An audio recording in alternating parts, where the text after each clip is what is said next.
Squad is officially going to be migrating to the Unreal Engine 5. Yeah, I don't even... Currently, Squad operates on UE4, and I'm pretty sure it was one of the first games to adopt it way back in 2014 when they first split off from the PR dev team. The missile knows where it is at all times. It knows this because it knows where it isn't. The current state of migration is a work in progress. They've ported over a couple maps and 2 factions to test out on their closed playtests, so everyone should collectively hold their horses because this is something that's probably going to be a long ways off. If we see this released in 2025, I would be surprised. If I had to guess, we're probably looking at 2026. I'm sure the devs are going to be intentionally avoiding committing to a timeline. Keep in mind, they only started exploring this a few months back. But the good news is that they're essentially able to port over existing assets without having to remake each and every model. As they gradually do this, they will be able to see what breaks and work the problem from there. This will give them time to optimize. But more on that later. So while an engine switchover does sound like a lot of man-hours, apparently it's actually going to be realistic from a workflow standpoint.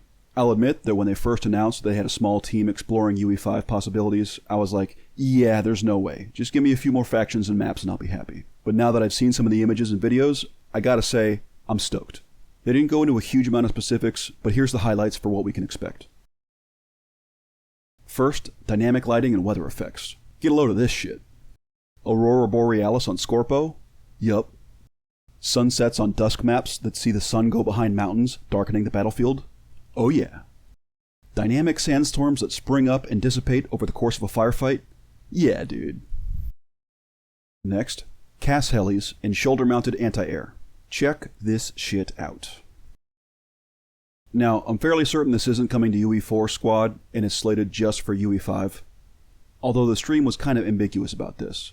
Ceeg said there are certain things in progress, and I think that meant in progress for the UE5 migration. But I could be wrong. Maybe we see this before the UE5 switch over. CAS helis have been teased for like years, and ultimately I think they opted not to implement it because it would necessitate anti-air for balancing purposes. And when you look at how this AA missile flies, not only does it look cool as hell, but it definitely looks like it piggybacks off the recent TOW physics rework. So maybe this does get implemented in UE4, but I doubt it. Next, physics, and specifically vehicle handling behavior. We've been clamoring for years about a rework of vehicle physics, and the future looks bright.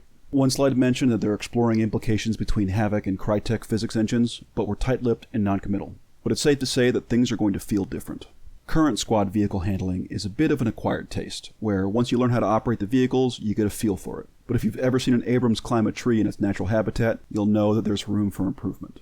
What they did show us, and that we know for sure, is that they finally ripped out the 2-stroke lawnmower engines and replaced them with something that will actually climb up a kiddie slope. Also, individual wheels should be functioning more authentically, so multi-wheeled and tracked vehicles will behave less like go-karts on an ice rink and more like the all-terrain war machines that they are. One of the cool things about Squad currently is how differently vehicles handle in mud, dirt, sand, and on roads. There's actually a huge amount of variance in how it all interacts. Depending on what you're driving on and in, your traction on different substrates can contribute to your strategic decision-making, as plowing through knee-deep water sections and spitting out while being chased by something can definitely get you killed. So I'm excited for them to put a little more elbow grease into this concept and see what they come up with. We have had several discussions with the designer that's on my team about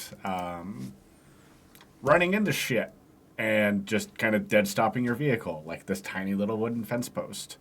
I can't say details, but a solution will be in the works at some point, hopefully next year. I don't know what our estimated timeline for release that, but during our company summit this week, we explored a lot about different ways that we can solve this problem, and that's all I'm going to say about that. I'll tell you what that means. Limited destructible environments. That's right, I'm calling it. I bet that what Pat is referencing here is limited scope destructible objects. Tracked vehicles will be able to smash through certain small things, such as those tiny military-grade steel trees and those highway railguards from hell. You gotta remember that when it comes to Havoc physics and stuff like that, what works in a single-player game doesn't always scale to 100-player servers. The issue with destructible environments is that it creates more work for the netcode that gets processed by the server, so you gotta imagine it's still in a very much exploratory phase. That's probably why they're not willing to commit to announcing it yet. Once they start doing full-scale playtesting and they find out it's just not feasible, they'll scrap it. And babies do not appreciate having candy taken away from them. Lastly, optimization. This is something that most gamers probably think is boring and not something worth getting hype about, but if you played Squad long enough, you'll know that this is something that's desperately needed and is actually worth getting excited about. Shifting to a new engine is going to give them a fresh start on cleaning up the way the game actually performs. Spaghetti code out, and resetting on a new, modern engine in. We're going to see little to no optimization on UE4 as they delay all that in favor of offsetting that workload to UE5. Ceeg made it pretty clear that shifting to a new engine is going to pull resources away from active projects as they reallocate to the UE5 team. Bad news for short-term optimization, but far better off for the long haul. This is probably for the best. Longtime squad players surely know that the game has been in continuous development for a long time. The game celebrated its 10th birthday last month, which in game years is geriatric. A part of what that means, and let me preface this by saying I'm not a programmer and I know the first damn thing about coding, but you gotta imagine that a lot of the in-game systems and code are antiquated to be polite and held together with duct tape to be blunt. I'm sure at some point there have been decisions that have been made not to rework system X, Y, and Z in favor of preserving stability. I'm talking systems that were built up by rotating teams of developers of different skill levels and experience over the course of a decade. At a certain point, if you want real changes regarding optimization and bug fixing, rework is far more cumbersome than just wiping the board clean and starting fresh, in a sense. But what the hell do I know? I can barely figure out OBS. But for everyone that has been craving a smoother, less buggy, more consistent and predictable gameplay experience, this is good. Alright, that's all I got for this one. Now that the cat is out of the bag, I'm sure there will be more information in the future, so tune in. And please stop spamming the squad Discord complaining about poor optimization. At least until the UE5 switchover, at which point, please continue. Not have these in front of me. Do you want me to take them? Yeah, because I just keep looking at them and just going like, ah, ah, ah. I will move Yeah. them. Jim bitch.